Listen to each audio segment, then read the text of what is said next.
por el apóstol Santiago, toman la decisión.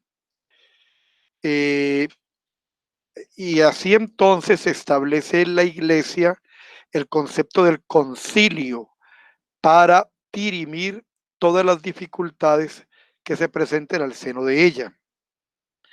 Esa modalidad se sigue todavía teniendo hoy en la iglesia ortodoxa. La iglesia ortodoxa, su máxima autoridad es el concilio. Es una iglesia es absolutamente conciliarista. Lamentablemente, en Occidente, en la época del Papa Nicolás I, cuando Carlomagno es coronado emperador, se empieza a imponer un concepto que se llama el papismo, y es que el Papa solo puede.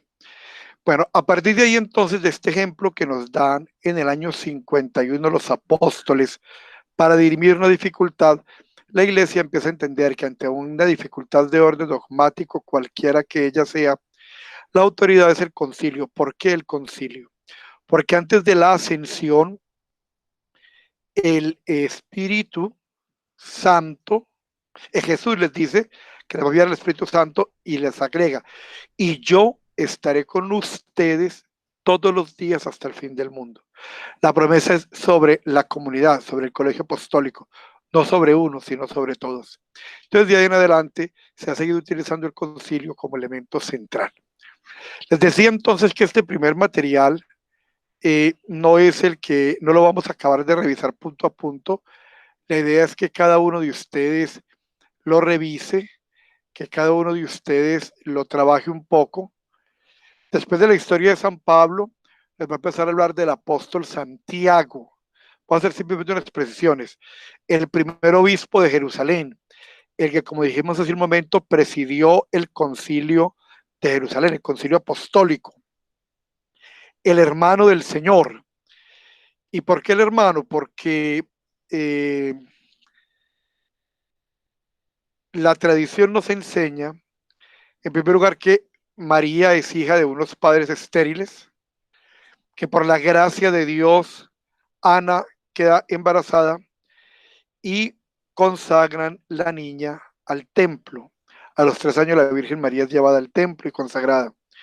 Como muere Joaquín y las mujeres no heredaban y queda absolutamente desprotegida, el sacerdote del templo busca un hombre ya mayor, creyente, que la acepte como esposa ante todo el mundo para poder hacer uso de él, para poder manejar el patrimonio familiar, para protegerlas, pero que al mismo tiempo respete su consagración virginal. Ese hombre es José, podía tener 40 y pico, 45, 46 años más o menos, y era viudo. Tenía 4 hijos hombres y 2 hijas mujeres. Esos nombres están, y los vamos a ver luego despacio cuando toquemos este tema, están referenciados 11 veces en la Escritura, en el Nuevo Testamento. Entonces vamos a verlo después. Y Santiago era el hijo mayor de José. Por eso ante todo el mundo era el hermano mayor de Jesús. Entonces vamos a ver la historia de Santiago, a quien le llamaban el justo. Santiago el justo tiene unos aportes interesantísimos. Es definitivamente bien interesante conocer de él. Luego va a haber una referencia breve a San Juan el teólogo, San Juan el evangelista, el discípulo amado del Señor. Entonces vamos a ver un poquitico de historia. Vamos también a tocar un poco el tema de los evangelistas Mateo, Marcos y Lucas, de San Andrés Apóstol, el primer llamado, el Paráclitos, se le dice en griego, el primer llamado del Señor. Hay referencia a las santas mártires Sofía, Viera, Nadiezhda y Liuba, las mártires Perpetua y Felicidad, la gran mártir Anastasia, en fin, a Catalina, Santa Bárbara, un poquitico de lo que son los padres apologistas, que son aquellos que cuando en el siglo segundo y tercero empiezan a aparecer con una fuerza inusitada las herejías, los anuncios doctrinales equivocados. La palabra herejía quiere decir esencialmente seleccionar. Hereje es el que dice en esto sí y en esto no, esto sí lo creo y aquello no. Y nosotros sabemos bien que la palabra de Dios es entera, la revelación es completa. No está a nuestro arbitrio el hacer ese tipo de selección. Entonces, a ver, contra todas las herejías que ellos fueron formulando, aparecen unos personajes en la historia de la iglesia, unos santos, llamamos los santos padres apologistas o apologetas, que escriben en contra para evitar que la gente se confunda. En el material también hay una referencia a San Cirilo de Jerusalén y algunos de sus escritos. Entonces viene la razón de que es la iglesia, que es la profesión de fe, viene por qué se llama católica, ataca la herejía marcionista.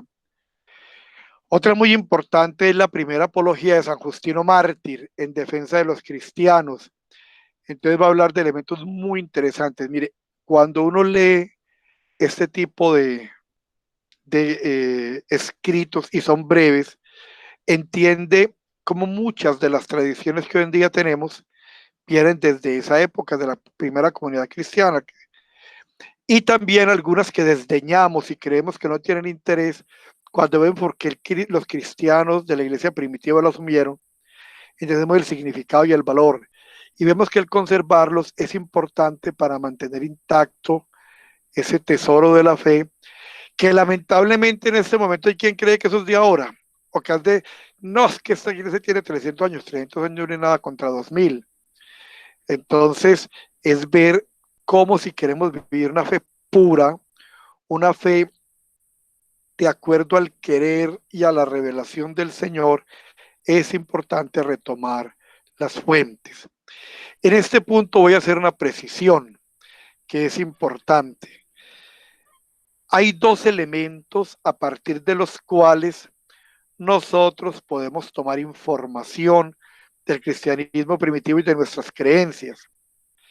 El primero y más común, sobre todo en nuestro medio después de la Reforma Protestante, es la Biblia, la palabra de Dios, que indudablemente contiene la esencia, el resumen de la revelación, pero no toda la revelación, porque antes que la Biblia fue la tradición.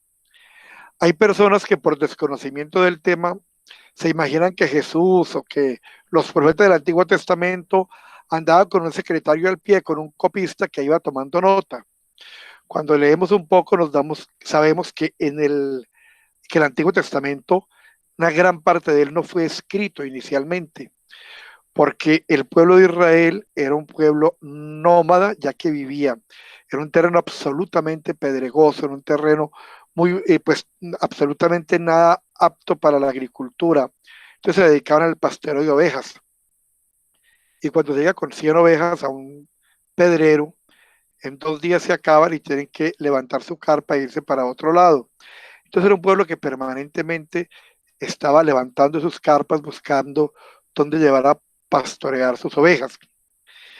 Y lo que había en ese momento para escribir, no existía el papel. Se podía escribir en piedra y un libro de piedra no puede cargar nadie, que cada 2 días o 3 tiene que levantar una carpa. Se podía escribir en cueros, los pergaminos eran costosos y adicionalmente un libro en pergaminos pesa muchísimo. Lo mismo pasaba con la madera. Existía la posibilidad del papiro. El papiro se conseguía en África, se daba en los terrenos que inunda el río Nilo en su inundación anual. Es un material que era costoso, que era un viaje de más de 4 o 5 meses para conseguirlo y que su duración generalmente no llegaba siquiera a los 2 años. O sea, casi un año yendo y trayéndolo para que no durara nada. Entonces el pueblo de Israel no escribe. Esa no es una costumbre de los israelitas del Antiguo Testamento. Cada noche cuando se iba la luz, cuando se acababa el sol, el pueblo se reunía alrededor de una carpa, esos carpas alrededor de una fogata, a compartir cada noche historias. El israelita desde que nacía hasta que moría, cada noche reunido alrededor de una fogata, compartía historias. Historias que van quedando grabadas en su corazón y en su mente, que es la sentencia que tiene la escritura. Yo pondré mi ley en tu corazón y en tu mente. Claro, toda la vida sistemáticamente lo había estado escuchando.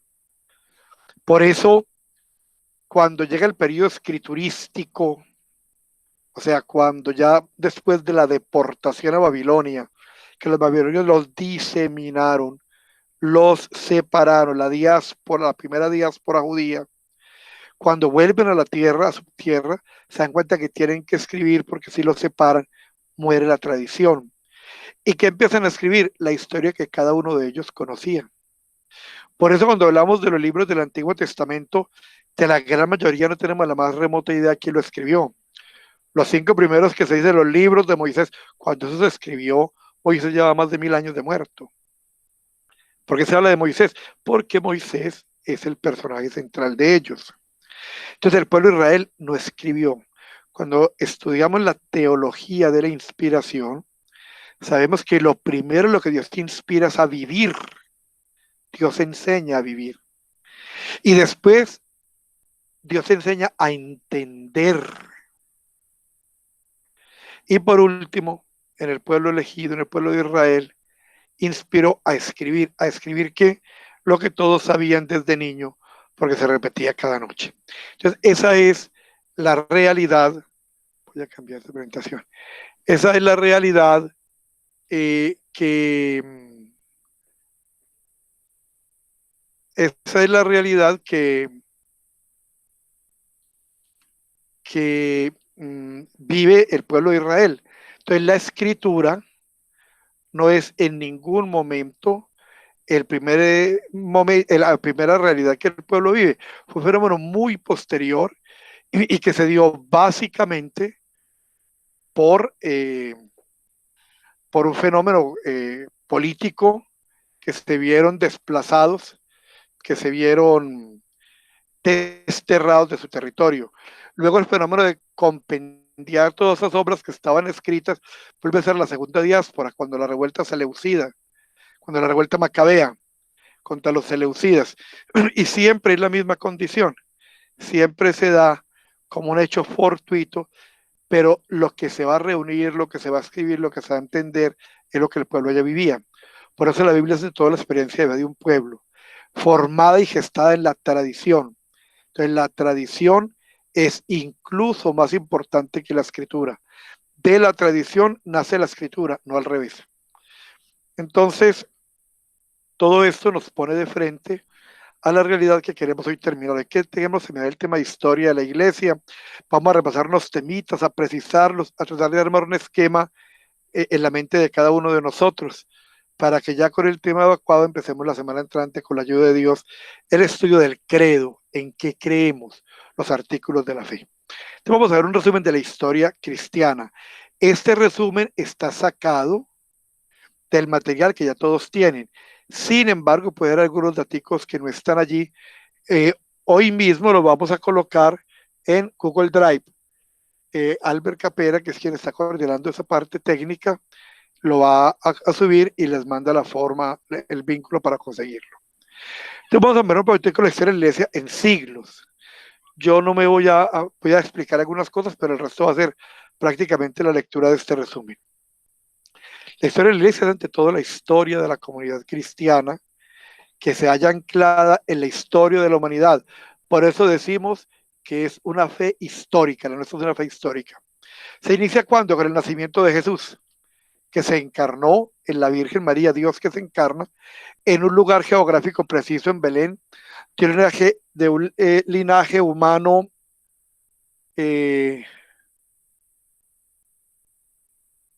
ahorita leemos las notas, en un linaje humano absolutamente definido, en unas condiciones absolutamente normales, claras, definidas en el tiempo y en el espacio, y se encarna para salvar a la humanidad. Entonces nació en un tiempo concreto, en un espacio concreto en Palestina. Ahí se inicia la historia del cristianismo. La historia de la iglesia se va a iniciar un tiempo después, hacia el año 30 más o menos de nuestra era. ¿Por qué hacia el año 30? Porque en el cálculo, ¿cuándo se calculó en qué año había nacido Jesús? Se hace cerca al año 280 después de Cristo. Se le encomienda a un monje que se llama Dionisio el Exiguo, que haga el cálculo desde hoy, ¿hace cuánto más o menos nació Jesús? Y él haciendo unos cálculos a partir de la fecha de la fundación de Roma, saca el calendario que hoy en día tenemos.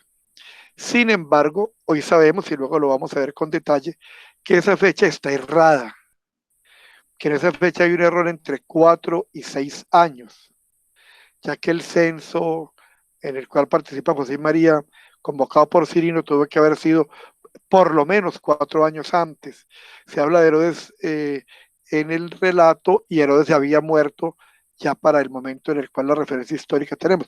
O sea que efectivamente estamos hablando de que no estamos en el año 2020, sino entre el 2024 y 2026 después de Cristo. Entonces, en ese orden de ideas, hacia el año 30 de nuestra era, en Jerusalén, con la venida del Espíritu Santo sobre los apóstoles, el día de Pentecostés, nace la iglesia.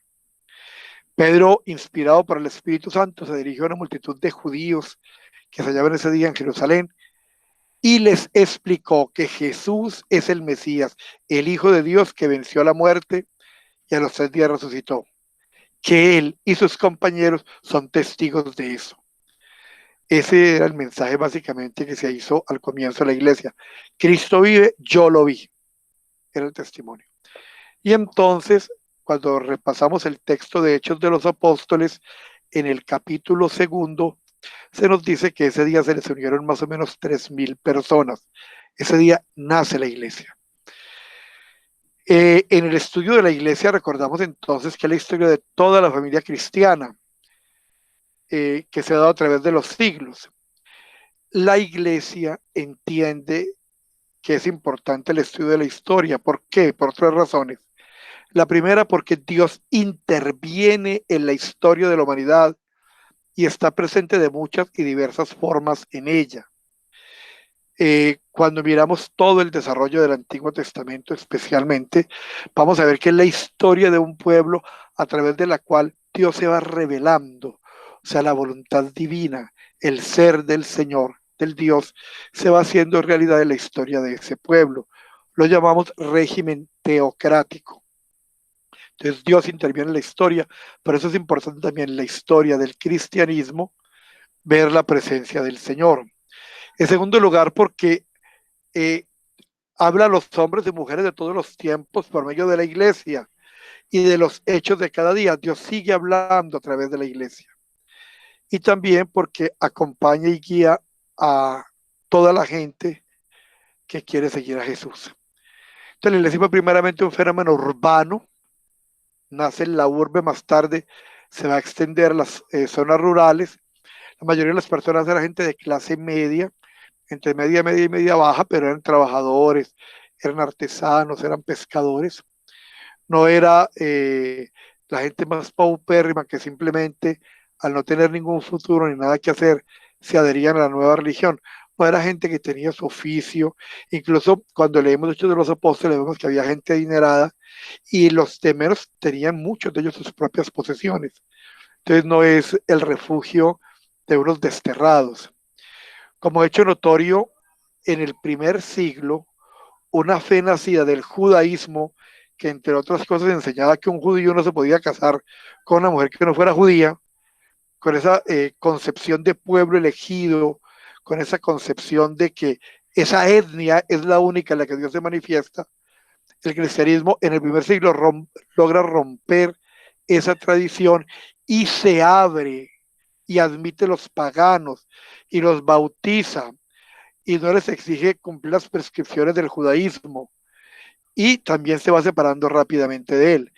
Los primeros, en el primer tiempo, después de la resurrección, como nos narra Hechos de los Apóstoles, los cristianos vivían a la par con los judíos.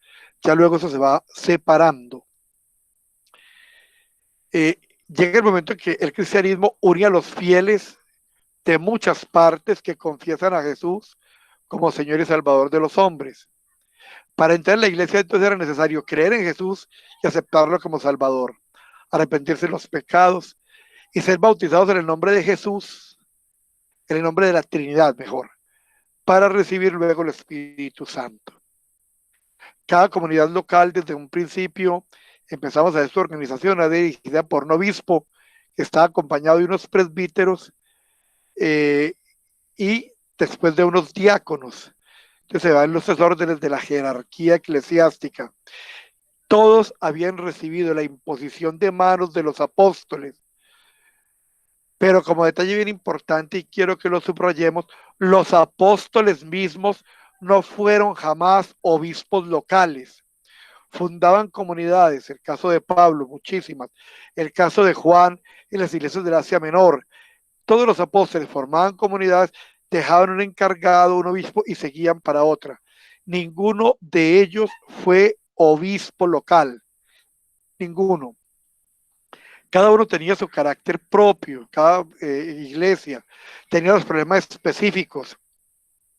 Eso lo vamos a ver muy claramente en el Nuevo Testamento. Cuando iniciamos el libro del Apocalipsis vemos cómo se habla de los problemas que tenía cada una de las 7 iglesias del Asia Menor.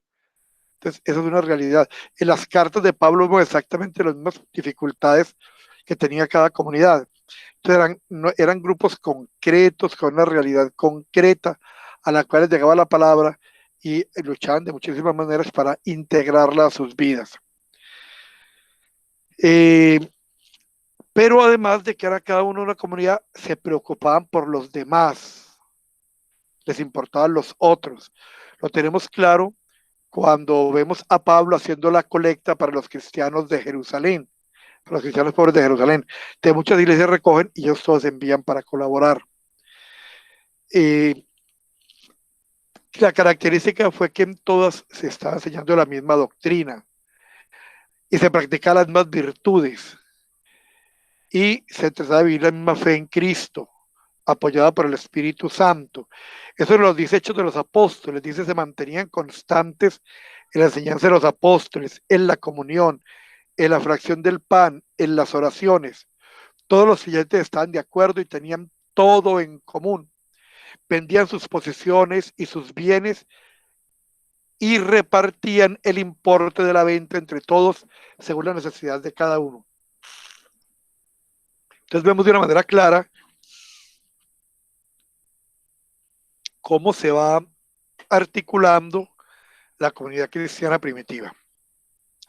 Cuando hablamos de historia de la iglesia, la vamos a dividir en 4 épocas. La historia antigua desde el comienzo hasta el año 476, cuando la caída del Imperio Romano y Occidente, ya la capital del imperio no estaba en Roma, estaba en Bizancio, en Constantinopla. La Edad Media del 476 al 1453, con la caída del Imperio Romano de Oriente, con la caída de Constantinopla. La Edad Moderna de 1453 a 1789 con la Revolución Francesa y la Edad Contemporánea desde la Revolución Francesa hasta nuestros días. Es la forma como hacemos una partición de las épocas para efectos de estudio. El siglo segundo, vamos a ver como que elementos muy importantes. Hay una extensión progresiva de la fe cristiana, en la misma que dio pie a las persecuciones, porque iban creciendo, porque se iban notando más, porque es más significativa su presencia. Y además porque era una religión prohibida. A los cristianos se les acusaba de criminales, porque transgredían las leyes del Estado, porque rechazaban rendir adoración al emperador como rey, señor y Dios, como si lo hacían los súbditos del Imperio Romano. Leemos entonces la carta a los romanos, que todos, ahora, pero no era porque los cristianos particularmente fueran personas que estuvieran en contra de la autoridad. Miren lo que le dice San Pablo a los romanos, que todos se someten a las autoridades establecidas, pues no hay autoridad que no provenga de Dios y las que existen por Dios han sido constituidas. De modo que quien se opone a la autoridad se resiste al orden divino y los que se resisten se están buscando ellos el castigo. En efecto, no hay por qué temer a los magistrados cuando se actúa correctamente, sino cuando se comete alguna fechoría. ¿Te gustaría vivir sin miedo a la autoridad? Pues actúa correctamente y obtendrás de ella elogios. Piensa que es un servidor de Dios para tu bien, pero si cometes alguna fechoría, tienes razón para temer, pues no en vano lleva espada. Piensa que es un servidor de Dios para hacer justicia y castigar al que hace algo malo. Por lo tanto, es preciso someterse, no solo por temor al castigo, sino también en conciencia. Por eso precisamente pagáis los impuestos, porque son funcionarios de Dios ocupados de este oficio. Dad a cada cual lo que se debe, a quien impuestos, impuestos, a quien tributo, tributo, a quien respeto, respeto, a quien honor, honor. Es Romanos 13, 1 al 7. Entonces, los cristianos de la comunidad cristiana primitiva no eran absolutamente para nada personas problemáticas ni difíciles a la autoridad. Era total y absolutamente injusto su persecución, pero el elemento que más los puso en un plano ilícito era el que no aceptaban darle el culto al emperador, culto que únicamente damos a Dios y a su Hijo Jesucristo. Un testimonio antiguo respecto a los cristianos es la carta de Plinio el Joven al emperador Trajano, que Trajano gobierna del 98 al 117. Puesta que el cristianismo es ilegal y que aunque fueran inocentes de lo que los acusaban horriblemente, como la comunidad cristiana primitiva era una comunidad absolutamente una sociedad eucarística, era el centro de la vida de la iglesia, ellos eran acusados de canibalismo y en algunos casos de que sacrificaban niños. Entonces, aunque no fuera eso, aunque se probara que no eran así, los cristianos eran odiados incluso por los más tolerantes y abiertos dirigentes romanos, porque seguía siendo ilícito el no renegar de su fe y no rendir tributo al emperador. Se los perseguía igualmente a causa de la amenaza política que ellos representaban para la unidad, la ley y el orden del imperio, sobre todo cuando se veía que su número era creciente, que cada día había más. Entre los grandes mártires cristianos del siglo II figuran los obispos Ignacio de Antioquía, un hombre ya muy mayor, un hombre excelente que muere mártir. San Policarpo de Esmirna, con unas cartas, 7 cartas fabulosas. Qué bueno, y se consiguen en internet, qué bueno que alguien las buscara y las leyera. Y San Justino, el filósofo. Cada uno de estos mártires han dejado escritos que con la didaje, la didaje es la catequesis de las normas de los apóstoles. También se consigue en internet. Qué bueno que la conocieran. La epístola de Diogneto y las epístolas de Clemente de Roma, la carta a Bernabé, el pastor de Hermas y los escritos apologéticos de personajes como Atenágoras de Atenas, Melitón de Sardes, Teófilo de Antioquía y el más grande de todos los teólogos del siglo II, San Irineo de León, da una imagen particular de la viva fe de la vida de la iglesia durante este siglo. Entonces, en el siglo II hay personajes muy importantes, de los cuales conservamos escritos. ¿Cómo va a comparar usted lo que le dice un pastor protestante a estas alturas de la vida con ir a leer las fuentes del cristianismo? Leer, por ejemplo, el pastor de Hermas, leer la Didache, leer las epístolas de San Clemente de Roma. Muy bien, cualquiera de esos libros, los tratados fabulosos de San Irineo de León. Entonces, todo eso nos da la visión de cómo, a partir de la enseñanza apostólica, se entendía la fe y el cristianismo. La defensa de la fe, lo dije hace un momentico, la hacían los apologetas o padres apologistas. Entonces, además de las persecuciones y el aumento de la cantidad de fieles, el siglo II se caracterizó sobre todo por los alegatos escritos contra las falsas doctrinas, muy especialmente el judaísmo, y venía del judaísmo y del paganismo. Entonces eran muchos los conversos, los cristianos venidos del judaísmo, que querían mantener tradiciones judías, los llamamos las herejías judaizantes, y otros que venían de otra serie de creencias y de culturas que querían mantener elementos de su vida anterior que distorsionaban la fe.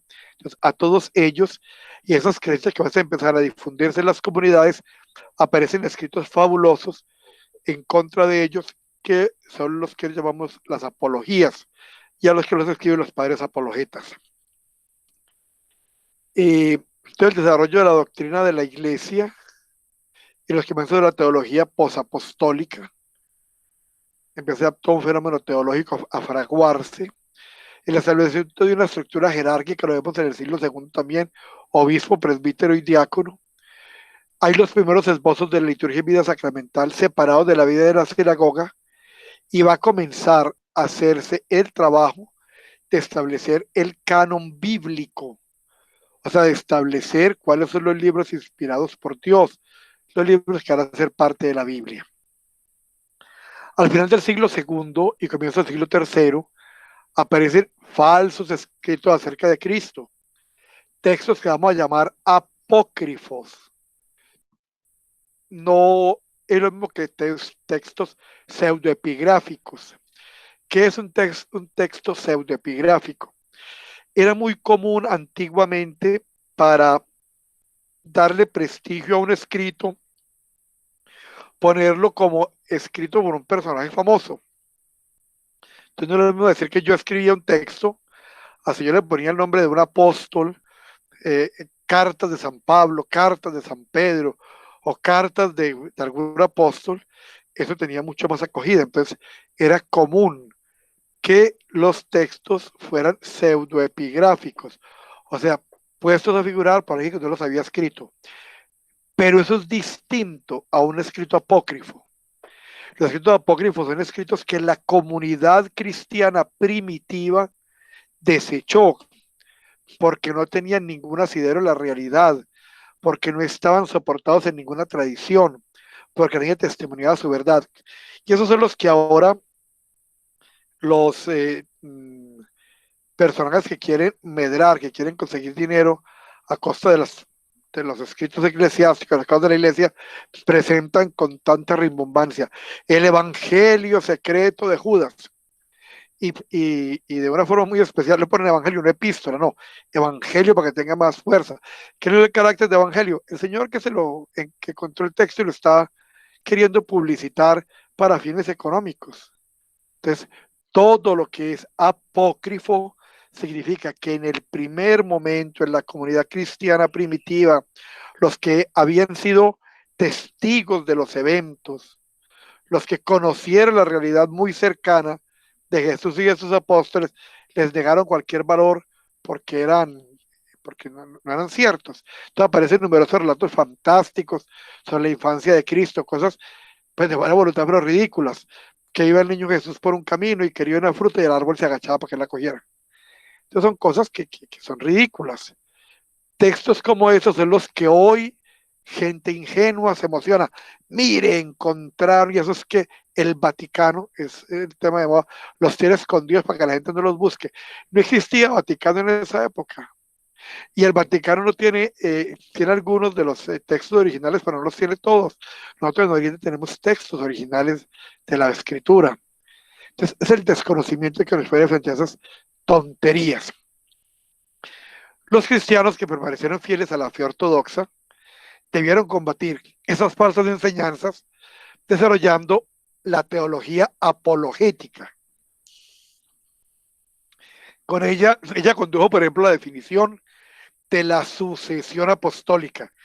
Y qué bueno eso. Si aquí alguna persona mañana madruga diciéndole a cualquiera, es que yo represento la Contraloría Departamental, y a él no lo nombró a nadie, es una estafa. En la fe y en la religión a veces lamentablemente aparece eso. Aparece gente que ellos mismos se autoordenaron.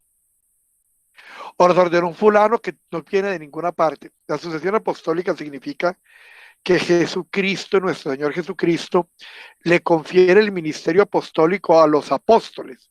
El ministerio, la función de dirigir la comunidad y de ejercer los sacramentos. Y los apóstoles la fueron transmitiendo de unos a otros por la imposición de las manos y la invocación del Espíritu Santo, como nos dicen los dos últimos versículos del capítulo primero de Hechos de los Apóstoles, cuando eligen el sucesor de Judas Iscariote. De ahí en adelante, cada vez que se hace una misión, por ejemplo, Pablo elige un, elige un obispo, alguien que va a dirigir la comunidad, y le impone las manos y le transmite el sacerdocio. Hoy, lamentablemente, aparecen una cantidad de comunidades que llamamos continuantes, iglesias continuantes, que aparecen sacerdotes de ninguna parte.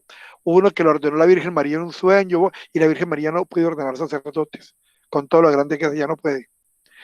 Y aparece una cantidad de locuras. Cualquier ministro legítimo de la iglesia puede acreditar desde un apóstol hasta él una cadena ininterrumpida. Aparece una lista: el apóstol fulano consagró a fulanito tal día en tal parte, delante de dos testigos, otros dos obispos, otros dos apóstoles, y ese consagró a un fulanito tal día en tal parte con la misma dinámica, delante de dos testigos, y va viniendo hasta que llega a un obispo actual, que es el que transmite el sacerdocio y la ministerialidad de la iglesia. Eso se llama línea de sucesión apostólica. Aquí, por ejemplo, nosotros los ortodoxos tenemos lamentablemente, sobre todo en Colombia, ese problema. Comunidades, por ejemplo, como la que hay en Dos Quebradas, que hablan hasta de obispo y todo lo demás, cuando no hay ninguna asociación apostólica, cuando la iglesia en ninguna parte, en ninguna de las jurisdicciones canónicas de la iglesia ortodoxa, certifica nada de esos personajes. O sea, simple y llanamente se apropiaron de manera indebida de un ministerio que no poseen. Entonces todo lo que se da allí es falso. Pero en Manizales tenemos los mismos casos, en Cali, en Medellín, casi en todas partes. Lamentablemente eso. Entonces, elementos como la asociación apostólica son parte de la teología apologética. La fe verdadera en la vida cristiana, el valor de la santa tradición. Esos fueron transmitidos de iglesia a iglesia, de generación en generación, conservando exactas las enseñanzas de los apóstoles. La estructura de la iglesia y la liturgia, los escritos apologetas muestran cómo funciona cada iglesia. Veamos algunos textos apologéticos de San Ignacio de Antioquía. No sé quién nos quiera ayudar a leer. Alguien que nos lo lea, está en color azul. Yo, Por favor, ¿quién? Edwin. Bueno, Edwin, qué bueno. Léelos, por favor. Yo os exhorto a que pongáis empeño por hacerlo todo en la concordia de Dios, presidiendo el obispo que ocupa el lugar de Dios y los presbíteros, que representan al colegio de los apóstoles, y teniendo los diáconos para mi dulcísimo, a quienes se encomendó el ministerio de Jesucristo. Carta, pues, tengan por consiguiente cuidado de no participar más que de una sola Eucaristía, pues no hay más que una sola carne de nuestro Señor Jesucristo y un solo cáliz para unirnos a su sangre, un solo altar, como un solo obispo con el presbítero y los diáconos co-servidores míos. Allí donde aparece el obispo, que allí sea la comunidad, lo mismo que allí donde está Jesucristo, allí está la Iglesia Católica. Entonces, miren, estos textos, sigamos, la Didache y las apologías de San Justino, de San Irineo, tiene prescripciones muy, muy lindas. Léenos, por ejemplo, de la Didache el primer texto. Respecto al bautismo, administrarlo de la manera siguiente. ¿Sí es ese, padre? Sí, sí, por favor. Después de haber enseñado todo lo que precede, bautizad en el nombre del Padre, del Hijo y del Espíritu Santo en el agua viva. Que nadie coma ni beba de vuestra Eucaristía, solo los bautizados en nombre del Señor. Reúnanse el día dominical del Señor, rompan el pan y den gracias. Lo que designa la Eucaristía, que significa acción de gracias. Después de haber primeramente confesado vuestros pecados, a fin de que vuestro sacrificio sea puro. Pero aquel que tiene un problema con su compañero no debe reunirse con ustedes hasta que se hayan reconciliado, para no profanar vuestro sacrificio. El llamado día del sol, todos los que habitan en las ciudades y en las campiñas se reúnen en un mismo lugar. Se lee las memorias de los apóstoles y los escritos de los profetas tanto como el tiempo lo permite. Terminada la lectura, el que preside toma la palabra para advertir y exhortar a imitar estas enseñanzas. Luego nos levantamos y rogamos juntos en voz alta. Después, como ya lo hemos dicho, cuando la oración termina, se ofrece el pan con el vino y el agua. El que preside hace subir las oraciones al cielo y las acciones de gracia tanto como las fuerzas se lo permitan, y todo el pueblo responde con la exclamación Amén. Luego tiene lugar la distribución y el reparto de los alimentos consagrados a cada uno y se les envía su parte a los ausentes por el ministerio de los diáconos.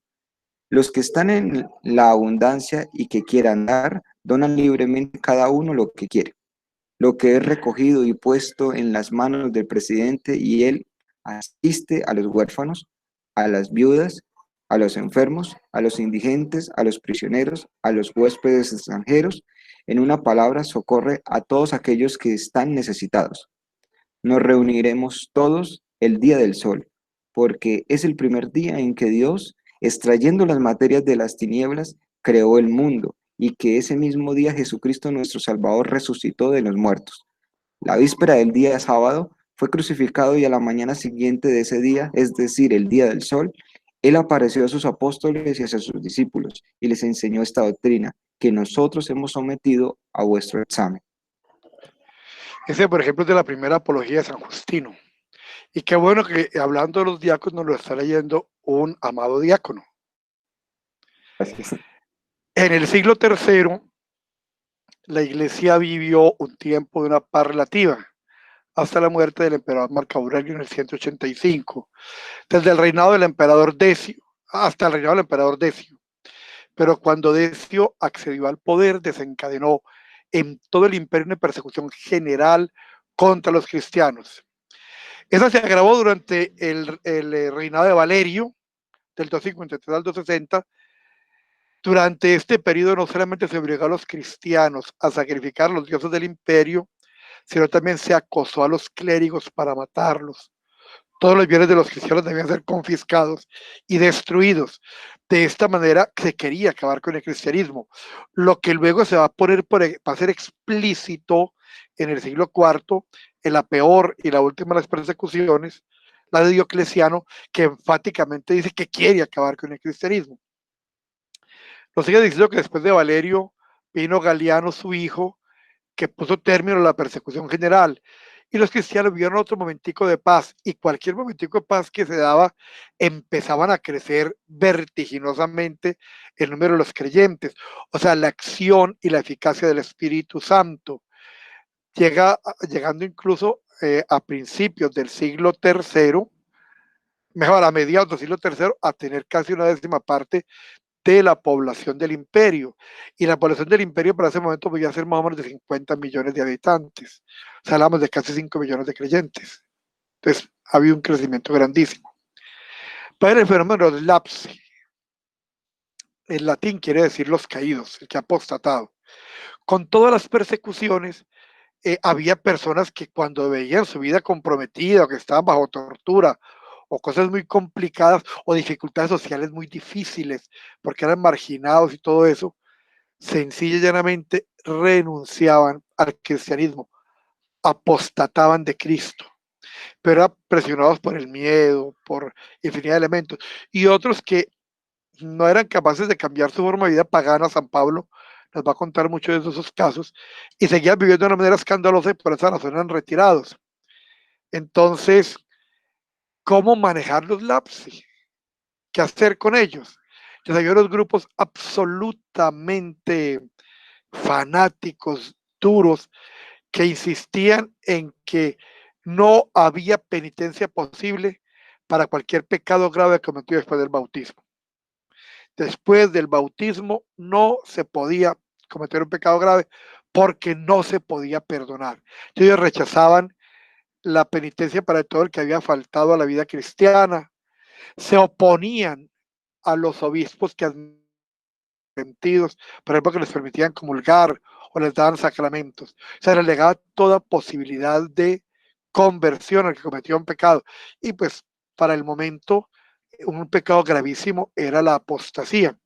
No se consideraba la flaqueza humana, el que de pronto iban a matar a mi hijo y yo por defenderlo, no. Simplemente si apostató ya no tenía derecho a volver a la iglesia. Muchos cismas entonces se produjeron cuando algunos abandonaron el cristianismo para irse a vivir una forma más ascética, según ellos, de una forma más pura. Entre ellos estaba Tertuliano, que vive hasta el 220 y es el padre de la teología latina de África del Norte. Él se unió a los herejes de Montano, en el que pretendían una iglesia del Espíritu Santo más perfecta que la iglesia del Nuevo Testamento, del Segundo Testamento. Entonces, el primero el antiguo, el segundo el nuevo, y había un tercer testamento de la iglesia del Espíritu Santo. Y entonces, donde las posiciones eran maximalistas, donde el perdón y la misericordia no existían, y donde se hablaba de una búsqueda absoluta de una forma de vida, pues que no da espacio a muchas equivocaciones. En contra de esa herejía aparece un gran defensor de la iglesia que fue San Cipriano, obispo de Cartago. Él se opuso así a la llamada pura iglesia de Novaciano en Roma y que rechazaba la reintegración de los lapsi a la comunidad de la iglesia.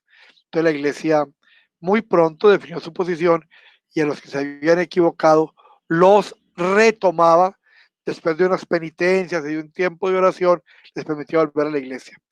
El mismo San Cipriano muere mártir defendiendo a la iglesia y defendiendo el hecho de que solo en la iglesia católica existía la asociación apostólica, en contra de las iglesias puras o iglesias espiritualistas creadas por los maximalistas. Él insistía sobre todo en el hecho de que la imagen de Cristo existe para salvar a los pecadores. Si nos quiere leer, por favor, esta carta de San Cipriano, este tema, Edwin. Aló. Bueno, alguien que nos quiera leer. Padre, ¿cuál es la que me está diciendo? Dice ahí, el desarrollo de la Fuera, teología. no, fuera, sí, antes de esa, fuera de la iglesia. Bueno. Fuera de la iglesia no hay salvación. Entonces ¿A vamos a qué? parar ahí un momentico. Esa máxima que es de San Cipriano, la vivió toda la iglesia hasta no hace mucho. La iglesia latina, la iglesia romana en el Concilio Vaticano II descarta esa figura. Para nosotros los ortodoxos sigue siendo vigente. Fuera de la iglesia no hay salvación. Sigue leyendo, por favor. Aquel que no se une a esta unidad de la iglesia cree que permanece unido a la fe. Aquel que reside y se opone a la iglesia está seguro de estar en la iglesia. Es una Está, pregunta, sí. sí. ¿Está seguro de estar en la iglesia? Sigo. Es, esta unidad, esta Esta unidad unidad debe debe mantenerla. Esta unidad debemos mantenerla, reivindicarla firmemente. Nosotros, sobre todo, los obispos, que presidimos en la iglesia a fin de probar que el episcopado es igualmente uno e indivisible. 3 puntos seguidos. La dignidad episcopal es una, y cada obispo posee una parcela sin división de todo. Y no hay más que una iglesia. Esto es de San Cipriano en la unidad de la iglesia. En la carta 55 nos dice, no se eh, puede, Entre comillas, no se puede tener a Dios por padre cuando no se tiene a la iglesia por madre, cierra comillas. Luego abre comillas, no es cristiano aquel que no participa de la iglesia de Cristo, cierra comillas. entonces vemos claramente la posición de la iglesia frente a las herejías que se presentaban y cómo la doctrina de la iglesia empieza a mostrarnos estas condiciones. En el siglo III empieza también el desarrollo de la teología. Aparece la primera escuela teológica sistemática fundada en Alejandría por Panteno y desarrollada por San Clemente de Alejandría. Y culminó con el destacable erudito y teólogo Orígenes.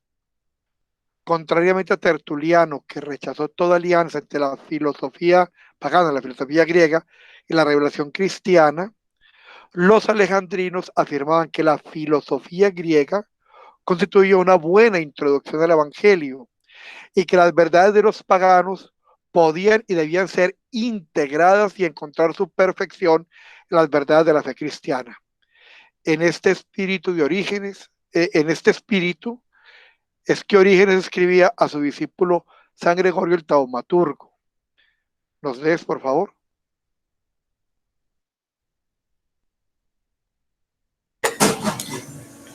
Yo quiero que tú tomes de la filosofía griega los conocimientos que constituyen una introducción potencial al cristianismo, así como toda la nación de geometría y astronomía que podría servir para explicar los libros santos. Entonces, miren, para la escuela alejandrina es claro que con principios de la filosofía griega, es claro que la verdad es una y que en la medida en que yo profundizo la verdad, llego necesariamente a Dios, que es la fuente de toda verdad. Eso es un planteamiento absolutamente aristotélico. Y toda la lógica de la teología y toda la lógica de la iglesia es aristotélica. Entonces, la escuela de Alejandría, la primera escuela teológica sistemática, acoge, a diferencia de Tertuliano, acoge la filosofía griega y la integra como parte del proceso de conocimiento. Orígenes escribió muchos tratados, es el primero que estudia, que realiza estudios sistemáticos textuales sobre la Biblia, sentó la base de toda la teología griega posterior. Lamentablemente, 2 siglos después, el quinto concilio ecumérico en el 553, por una mala interpretación, lo va a decir que sus enseñanzas, algunas eran erradas. Situación que pone en tela de juicio pues su enseñanza, pero efectivamente el aporte que él hace al desarrollo de la teología es enormemente grande. Entre los otros teólogos del siglo III es necesario mencionar, a la par de Tertuliano, Cipriano, San Clemente y Orígenes, a Dionisio de Alejandría, a Hipólito de Roma, a Gregorio el Taumaturgo, Teneo Cesarea en Capadocia, a Metodio de Olimpia. Estos nombres hicieron avanzar la teología y en particular hacen todo el desarrollo previo para poder establecer la doctrina de la Santísima Trinidad, que iba a traer tantas dificultades y que va a generar tantas controversias en el siglo IV. Esas vienen del siglo III, que vinieron también, lamentablemente, Pablo de Samosata, Luciano de Antioquía, conocida por sus enseñanzas heréticas con respecto a la Trinidad. El desarrollo litúrgico. Entonces, ahí también quien a veces mágicamente se imagina que desde el comienzo de la iglesia teníamos misa y sacramentos y formas litúrgicas armadas. Va a tener todo un proceso evolutivo. Recordemos que Dios habla al hombre por medio del hombre y en un lenguaje humano, lo que implica que va mostrando su voluntad en la historia de un pueblo, del nuevo pueblo escogido que es la iglesia. Entonces tenemos escritos de la época sobre la vida canónica y litúrgica de la iglesia, por ejemplo, la didascalia de los apóstoles, la tradición apostólica de Hipólito de Roma. Ellas contienen la más antigua de la oración eucarística que conocemos, así como ya el ritual del bautismo, de la crismación, de la ordenación sacerdotal. Entonces miren cómo ya empiezan a aparecer en este momento elementos litúrgicos. Llegamos al siglo IV y el personaje más importante con el que se va a iniciar el siglo es Constantino. Ya hemos contado mucho su historia. Después de la enorme persecución de Diocleciano que termina en el 306, la persecución más nefasta que sufrió el cristianismo, donde una infinita lista de mártires. Entonces, después de que ven la abdicación de Diocleciano, tiene una lucha grande por el poder en el Imperio Romano y Occidente. Con base en toda esa dificultad y pasando pues un poquito de largo, en el 312 Constantino combatió a Magencio por el trono de Occidente y lo gana. Esa famosa batalla del Puente Milvio, la noche anterior a la batalla, Constantino ve el símbolo, que es Labrun, ahí lo tenemos en rojo, que muchos dicen que es una P y una X, es simplemente las dos primeras letras de Cristo en griego, Christos. y un letrero que decía: con este signo vencerás. Él hizo marcar las armaduras y todos los elementos de los soldados con ese signo, y efectivamente ganó la batalla. Constantino entonces otorgó pronto a los cristianos del imperio libertad para practicar su fe, y eso lo hizo a través del Edicto de Milán, que supuso el fin de las persecuciones, el inicio del avance progresivo del cristianismo y el reconocimiento de la Iglesia por parte del emperador Constantino. Él favoreció a la Iglesia de distintas formas, consiguió a la Iglesia, al cristianismo, las mismas ventajas económicas, sociales, fiscales y materiales de las que gozaban las religiones paganas.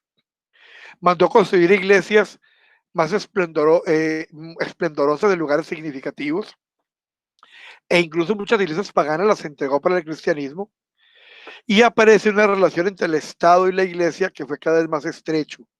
Eso se va a llamar cesaropapismo, la relación entre la autoridad eclesiástica y la autoridad civil, lo que lamentablemente no es bueno.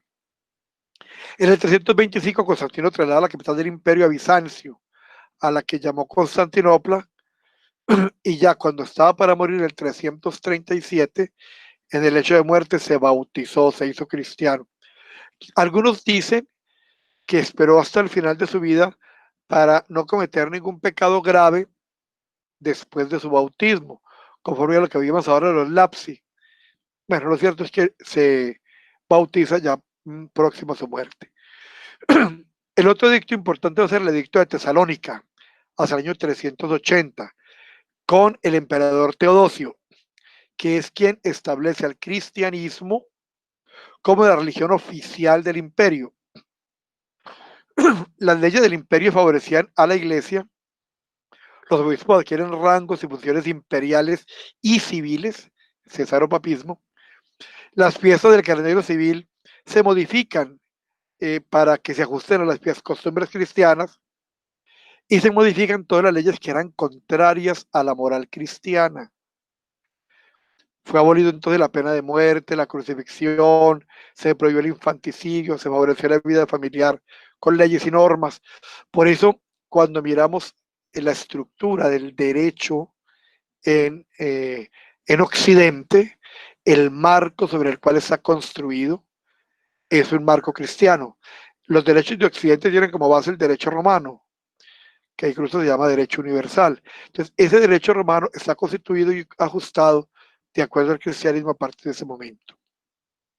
Pero aparecen dos problemas, que ya hablamos de uno, el cesaropapismo, que es la introducción del poder civil en los asuntos estrictamente eclesiásticos y de fe, y la teocracia como error contrario, o sea, era la voluntad de Dios la que tenía que regir el Estado. Entonces no es el Estado el que se mete en la Iglesia, sino la Iglesia que quiere que todo se haga a partir de lo que ella dice, porque esa es la voluntad de Dios. Se llama la teocracia. Ambos posiciones cerradas. Entonces viene la expansión del cristianismo, pues se dio porque ya había estabilidad, porque hubo organización, porque hubo un periodo de paz, ya no eran perseguidos, había libertad de cultos. Se extendieron por la totalidad del mundo conocido y se denominaba el ecumene, que significa universal. Fueron aumentando el número de comunidades cristianas pequeñas, y es un momento de gran expansión.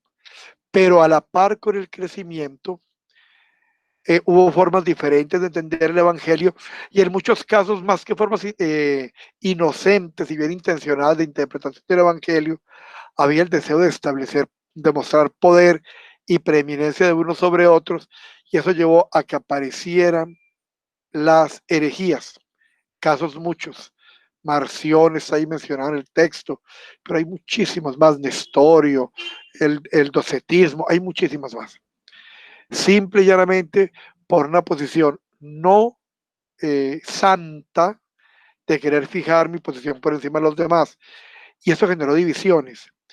Siempre tenemos como claro que la división es obra del demonio y la unidad es obra del Espíritu Santo. Entonces, ahora el reto es lograr la unidad en la universalidad de la Iglesia.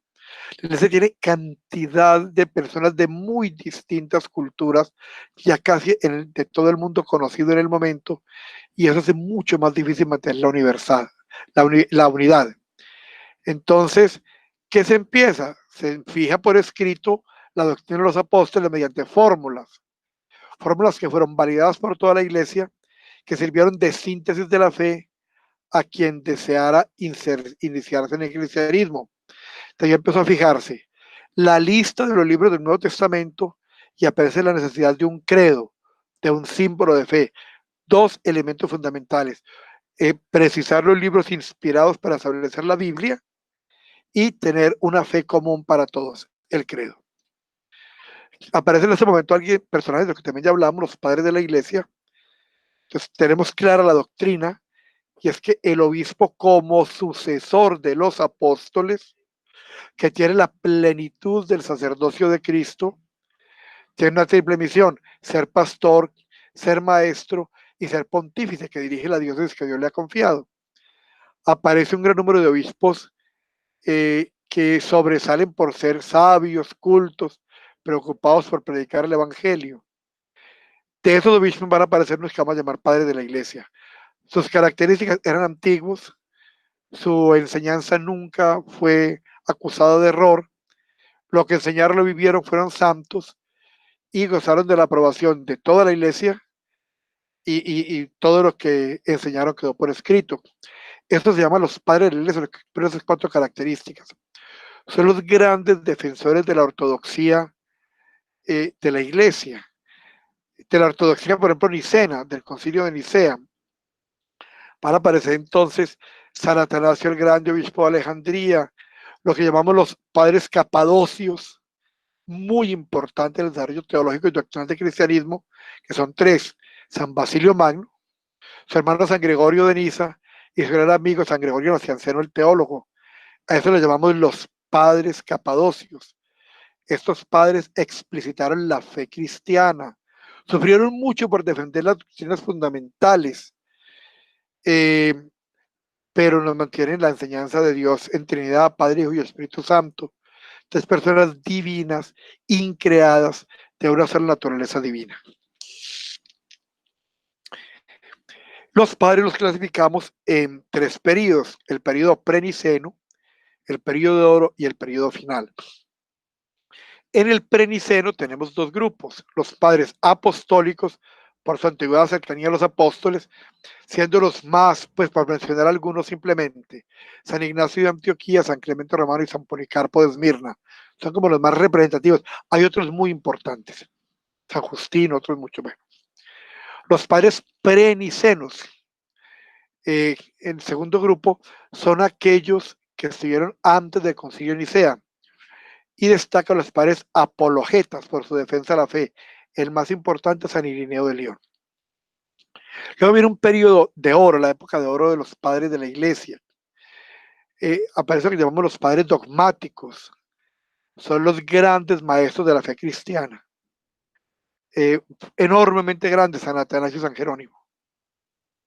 Y viene el periodo final de los padres de la iglesia, que en Oriente llega hasta el 749, siendo el último de ellos San Juan Damasceno, y en Occidente hasta el año 636, siendo el último de ellos San Isidoro de Sevilla. Pero a pesar de todo eso, el problema va a ser las luchas internas. Entonces, la iglesia bajo Constantino recuperó sus bienes, fue liberada de persecuciones, pero surgieron dificultades a su interior. Primero, el cisma donatista en África del Norte. Él debe su nombre a Donato, el teólogo, que más sobresale de un grupo que rechazaban al obispo de Cartago. ¿Bajo qué pretexto? De que uno de los consagrantes del obispo de Cartago había mostrado debilidad durante las persecuciones.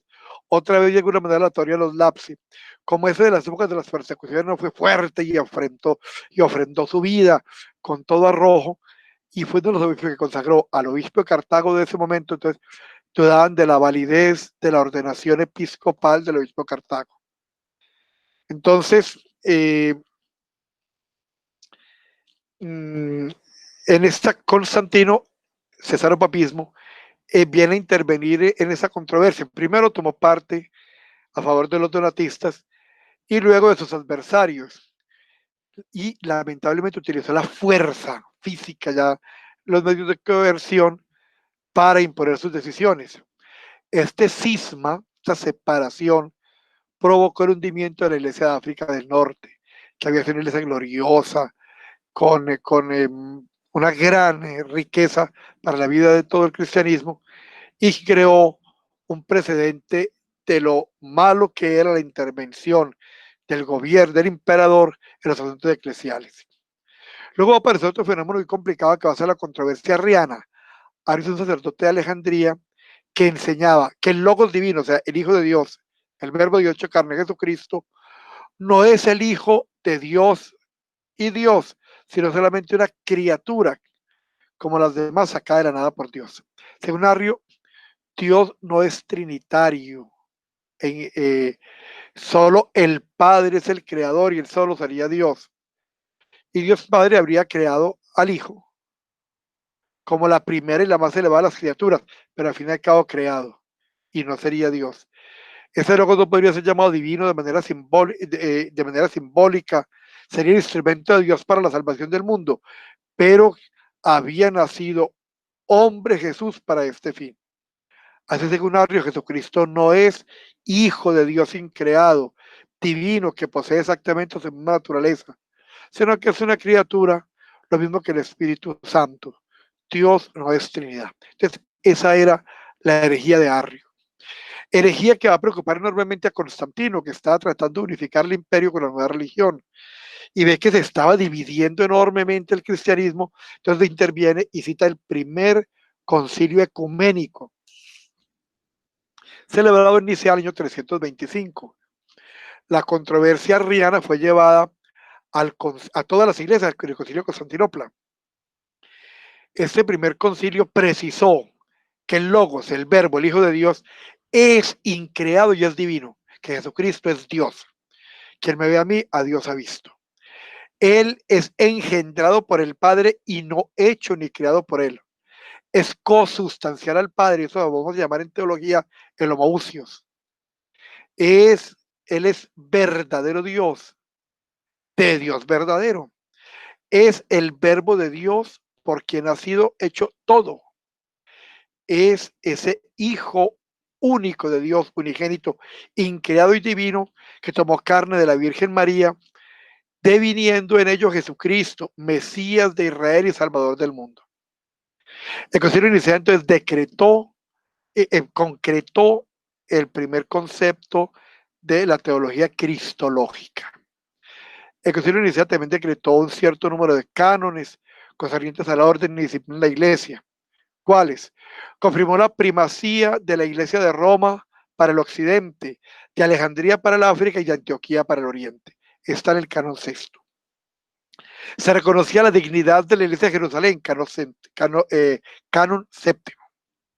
El concilio prohibió el arrodillarse como signo de penitencia en la liturgia dominical, ya que los domingos celebramos el triunfo del Señor. Nosotros lo mantenemos. El concilio de Constantinopla elaboró igualmente cánones, que es el segundo concilio, en los cuales uno establecía que después del obispo de Roma, el obispo de Constantinopla, que tendría la primacía de honor, porque Constantinopla era la nueva Roma, en el canon 3 del concilio de Constantinopla. Empieza una época que, si la remitiéramos o la comparáramos con la historia de Colombia, la llamaríamos perfectamente la patria boba. ¿Cuál era el más importante? ¿Cuál figuraba más? Lamentablemente esa parte humana nunca se perdió, por eso decimos que la iglesia es humana y divina. El segundo concilio, que es el que acabamos de hablar, el concilio ecuménico, es primero de Constantinopla. ¿Qué trata de hacer? En primer lugar, Nicea no fue aceptado inmediatamente por todo el mundo. Tomó un tiempo en imponerse universalmente. Hubo numerosos concilios que tuvieron lugar en diversos sitios, que formularon incluso diferentes confesiones de fe. El partido arriano ganó gran favor imperial y los defensores de la fe de Nicea, que mantenían fíjense, el primer concilio, fueron duramente perseguidos incluso por el mismo emperador.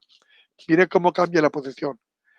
Los problemas persistieron hasta el año 381, Cuando el concilio llevado a cabo en Constantinopla reafirmó la decisión de Nicea, proclamando la divinidad del Espíritu Santo. Los actos de esos dos concilios son considerados en un todo como el compendio de la fe, el credo. Por eso el credo lo llamamos el símbolo niceno-constantinopolitano y lo proclamamos cada domingo en las misas. ¿Qué evolucionó en la liturgia? En el siglo IV hubo un gran desarrollo litúrgico. Aparecen las oraciones eucarísticas que llevan la liturgia de San Basilio el Magno, de San Juan Crisóstomo. Ahí fue compuesto el social de cada una de ellas. Las homilías catequéticas de San Juan Crisóstomo y San Cirilo de Jerusalén muestran la celebración del bautismo y de la crismación, que revestía prácticamente la misma forma en el siglo IV que en la Iglesia Ortodoxa hoy. Los 40 días de preparación para la Pascua quedan establecidos. La celebración de la Navidad fue separada de la fiesta de la Teofanía, dividiendo así las dos fiestas para que la una no eclipse la otra. Y aparece un elemento muy importante que es la vida monacal. La vida monacal es la gran riqueza de la Iglesia de Oriente. En el siglo IV vino también la eclosión de la vida monástica. En Egipto, San Antonio el Grande, en Siria y en Occidente, es el punto de partida para todo ello. Entre los monjes más importantes de esa época hay que mencionar a Pablo de Tebas, a San Pacomio, San Hilario, San Sabas, San Macario, los dos San Macarios, el egipcio y el de Alejandría, San Efrén el Sirio. Entre los monjes de Occidente aparece San Jerónimo, San Juan Casiano, muy importante, San Martín de Tours. Y entre los obispos célebres de este momento del siglo IV son San Nicolás de Mirra, cuya fiesta celebramos el 5 de diciembre, San Espiridón, San Ambrosio de Milán, para mencionar solo algunos. Viene el siglo V. El siglo V se caracteriza por, ¿qué hora es? Se caracteriza por una gran cantidad de luchas internas. Este material, porque vamos a cumplir el convenio de que era una hora y cuarto máximo, ya me estoy pasando. Este material está disponible en un rato en Google Drive. Albert Capera les va a enviar el contacto. Es un resumen del material que usted ya se les envió hace 15 días, pero que quiera tener la presentación la va a tener hoy para que pueda profundizar todo lo que hemos dicho. La idea es que podamos, al iniciar la próxima clase, atender preguntas que se han presentado después de la lectura del tema. Vamos entonces a dar paso a las preguntas que ustedes tengan de lo que hoy hemos hablado. ¿Cómo salgo de acá? Muy bien. Entonces quiero ver en el chat, hay 22. Ciro, bienvenido, los saludó. Juan también. La familia Holguín también, qué bueno, de Tuluá. Luz Calvo, Julián Sánchez, qué bueno. María López, Steven Escobar, Marta Patricia Villa, Marta y Gustavo, Edwin Viviescas, muy bien. Por aquí algún comentario. Edwin, uno de los puntos causales fue por salvaguardar la fe original concedida en los 12, y además ya que los apóstoles y los sucesores de los mismos estaban muriendo.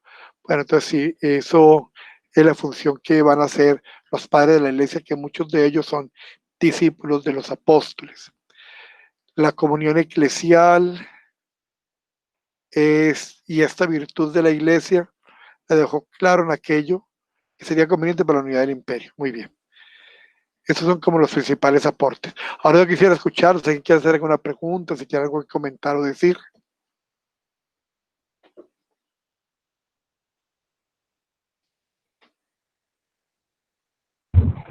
Padre, buenas noches. Julián. Julián, buenas noches. Sí, ¿Cómo está? qué bueno oírte. Gracias, padre. Julián Padre, es un filósofo egresado de la Universidad Tecnológica. Sí, dime. Padre, tengo una inquietud acerca de lo que No, Julián hablábamos González, ahora. sí, Sí, Gonzalo. sí, es Eh, estudiante. Sí. tengo una dudita. Cuando se dice que por fuera de la iglesia no hay salvación y que la iglesia ortodoxa todavía lo mantiene, Ujú. Se nos cortó el elemento, pero creo, sigue. o sea que todas las personas que están por fuera de la iglesia ortodoxa no pueden ser salvas o sí. No, mira, en primer lugar, se refiere a todos los que han asumido el cristianismo, que han sido bautizados y que luego se retiran. No estamos hablando del musulmán que nació en su fe y toda la vida vive en ella, o el budista, o el de cualquiera. La enseñanza de los apóstoles, la enseñanza primera y la de eh, era eh, que de San Cipriano era que quien se hacía cristiano recibía el sacramento del bautismo y luego se alejaba de la iglesia, estaba poniendo en riesgo su salvación. Cuando hablamos del bautismo, hablamos del bautismo católico, ortodoxo o romano, que tiene igual validez, no de los bautismos que lamentablemente aparecen hoy señores por ahí que se acostaron buenos y sanos al otro día, aparecen bautizando para en un río. No, hablamos del bautismo en el seno de la iglesia. Quien recibe el bautismo válidamente y luego no lo vive, se sale de la iglesia, no vuelve a participar de la iglesia, esa persona arriesga su salvación. De ese pensamiento hay cosas que obviamente se han venido actualizando, aunque se mantenga el principio, se han venido actualizando. Por ejemplo, en la antigüedad había el concepto de excomunión y el cristiano que sin una razón válida faltara 3 domingos seguidos a misa queda excomulgado, por ejemplo. Conceptos que hoy en día obviamente ya no se aplican, pero es parte de la génesis y la evolución que tuvieron todos esos conceptos en la vida de la iglesia. Perfecto, padre, muchas gracias. Muy bien. Germán, buenas noches, qué bueno verte. Bueno, ¿quién más Padre, quiere buenas hacer noches. alguna? Buenas noches para ti y para Alejita, tu esposa, médico y abogados muy queridos nuestros. Muchas gracias, padre. Feliz noche. Lo mismo para ti. Si alguien más quiere hacer alguna pregunta, si alguien más quiere hacer algún tipo de comentario. Bueno, muy bien. El diácono Edwin tuvo que salir por motivos de estudio. Bueno, entonces vamos a darle gracias a Dios que nos ha permitido esta noche encontrarnos para seguir trabajando su tema. Hoy es, como ya les dije, la última vez que tocamos el tema histórico. No, lamentablemente no alcanzamos a leerlo todo, pero yo confío en que quedemos, como decimos coloquialmente, entusiasmados de acabarlo de leer. Falta muy poco para terminarlo y que nos quede una idea general de cómo se va desarrollando el cristianismo. Damos las gracias a Dios, a los que puedan, los esperamos el domingo para que nos acompañen en la Divina Liturgia a las 11 de la mañana. Si alguien tiene una necesidad especial, si alguien tiene alguna dificultad o algo por lo que quiera que se tenga su intención muy presente en la liturgia, que se ofrezca la liturgia, por favor, escríbanos en el grupo de la parroquia o por cualquier medio y lo tendremos en las intenciones de la Divina Liturgia. Terminamos dándole gracias a Dios y pidiéndole a su Santísima Madre, primera de los cristianos, que nos enseñe a vivir cada día con más compromiso en nuestra fe. Más honorable que los querubines e incomparablemente más gloriosa que los serafines. Tú que incorrupta diste a luz a Dios el Verbo, verdadera Teotocos, te magnificamos.